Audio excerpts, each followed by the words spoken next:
Like most commentators that want to seem folksy and wise, I tend to overuse catchphrases and cliches. And among my favorites is, even a broken clock is right twice a day. As corny as it may seem, the broken clock metaphor is used for a good reason. It tends to describe the thoughts and sayings of a lot of public figures, especially intellectuals.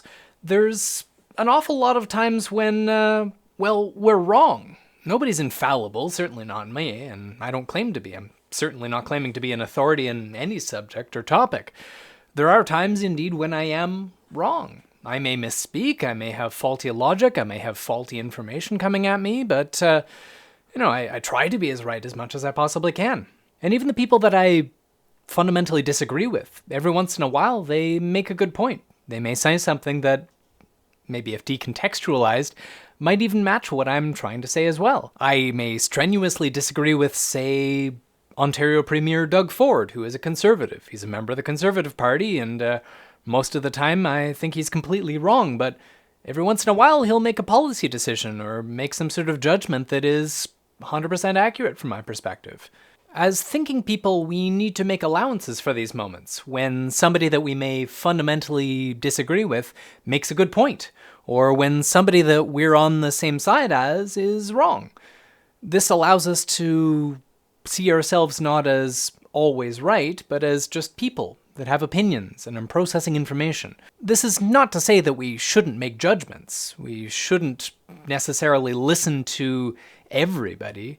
There's definitely some people that I would say just discount out of hand. The InfoWars guy, Alex Jones, don't believe anything he says, because he's just a liar. He's just making up stories for the spectacle of it. He profits out of making these wild claims and doesn't even bother backing them up.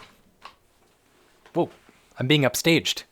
What Alex Jones is doing is arguing disingenuously. He's not actually presenting something that is to be argued with or to be even considered in a rational fashion. He's just presenting an argument from emotion, from incredulity a lot of the time.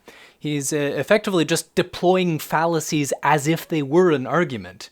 So it requires no actual consideration on the part of someone who's addressing an argument rationally. On the other hand, while I may disagree with somebody like Doug Ford, Premier of Ontario, he is not always necessarily arguing from a place of disingenuousness. He's legitimately trying to do what is right for the province in which I live. I think he's not doing it the right way, but he means well in a lot of cases. And yes, sometimes what he means is the right thing is actually the wrong thing. He may be acting out of selfish motives or out of economic motives that I don't share, but he at least thinks that he's doing the right thing. We live in a very information-rich environment. The internet is just full of opinions, full of news from many different perspectives all the time. We're inundated with this flood of information and opinions that it's hard to sometimes sort out the details of, and at times it can be pretty overwhelming. This is what I think leads to us shutting out the people that we don't necessarily agree with out of hand, basically. We don't always give full consideration to people that we've decided are wrong.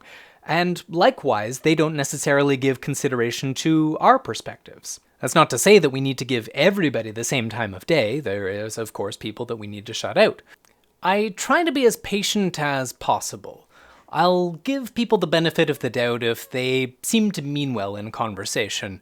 But once it enters the realm of disingenuousness, there's very little give in a conversation like that. When we start entering the realm of fallacy as argument, intentionally, that's when you know that you're starting to converse with somebody that doesn't even really want to resolve the issue. The point of a good faith conversation is, if not agreement, at least some form of consensus on an issue. An agreement to disagree, if you will. It's much less a matter of coming to agreement as to our values and our norms, but much more consensus about what we're trying to achieve. There's an unfortunate tendency in modern discourse to discount the other as stupid or as just completely insane, when most of the time that's not indeed the case. We might be working with different facts or different judgments about those facts, but as long as we're acting in good faith about our arguments, everyone deserves to be part of the discourse. There's a few fallacies that are of note in this phenomenon.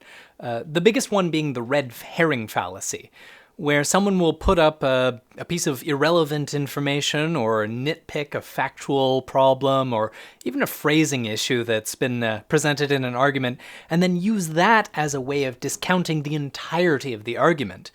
Even if everything else about the argument, even if everything else that's being said is worthy of consideration, this hijacks the logic of the audience into this cul-de-sac where all you can now do is argue about this one specific point that apparently the entire argument turns around.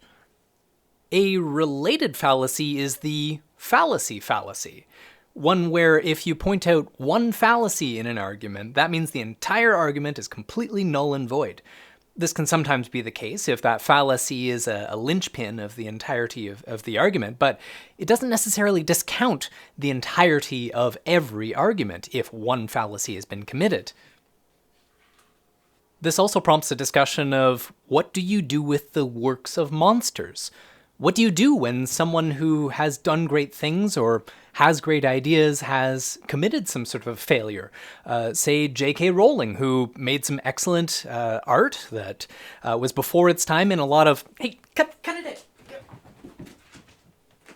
As I was saying, someone like J.K. Rowling, who has made some excellent art that was ahead of its time in a lot of social respects, that is also a transphobe.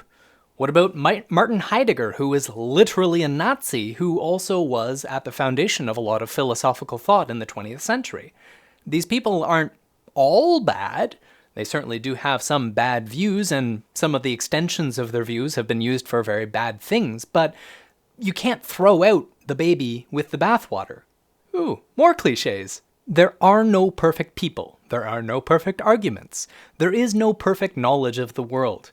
We're always going to be wrong sometimes, but that doesn't make us completely wrong or completely bad or anyone else completely bad. There is a discernment process that needs to take place. We need to be able to consider what's not black and white, because nothing in the world is completely black or completely white.